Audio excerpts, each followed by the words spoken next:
Okay, so here we go again. I'm Dave Mercer, and this is Facts of Fishing FYI, the fishing news, views, and info you can't use show. Now, we all know about the huge Asian carp problem that our waterways are facing, but now we found a guy that figures he can solve it with a little love. So here's the deal. Scientist Peter Swanson has developed a hormonal implant that imitates fish pheromones, basically making fish think it's sexy time when it's not. Okay, so I'm sure some of you are wondering, how does that help us get rid of Asian carp? Well, here's the plan, and it really is quite genius, and it's guaranteed to work. I mean, it's worked for years and years and years. Basically, you take one of the implanted fish, put it in a cage or a trap, lower it into the water, and as that pheromone gets out there, all those other fish are gonna... I smell some pheromone. Let's get it on.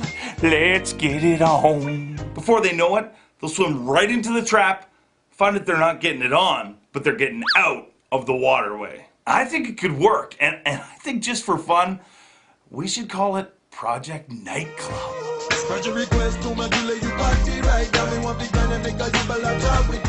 So I'm sure all you guys remember Manabu Kutari. He was the guy who caught the new world record bass that wasn't really the new world record bass, even though it was bigger than the old world record bass, so it was tied for the world record bass.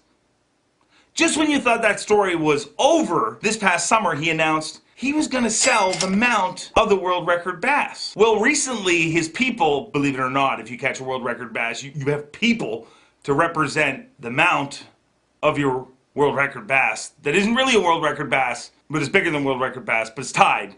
Anyways, so his people announced that we have a buyer, but we're not going to tell you who it is just yet.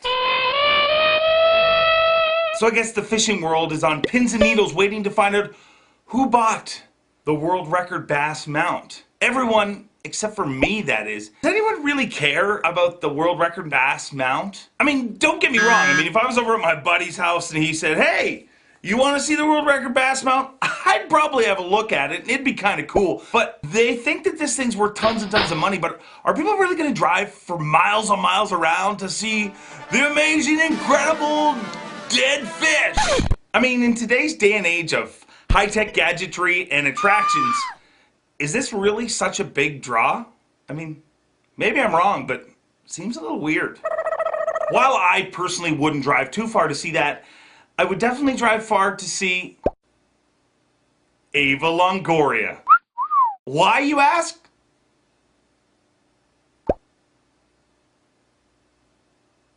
Well, because she's a hunter and an angler and an outdoors person, of course. You heard me right. The star of Desperate Housewives loves to hunt and fish and spend time in the outdoors, making her one of PETA's most hated celebs, which kinda in a weird way makes me like her even more.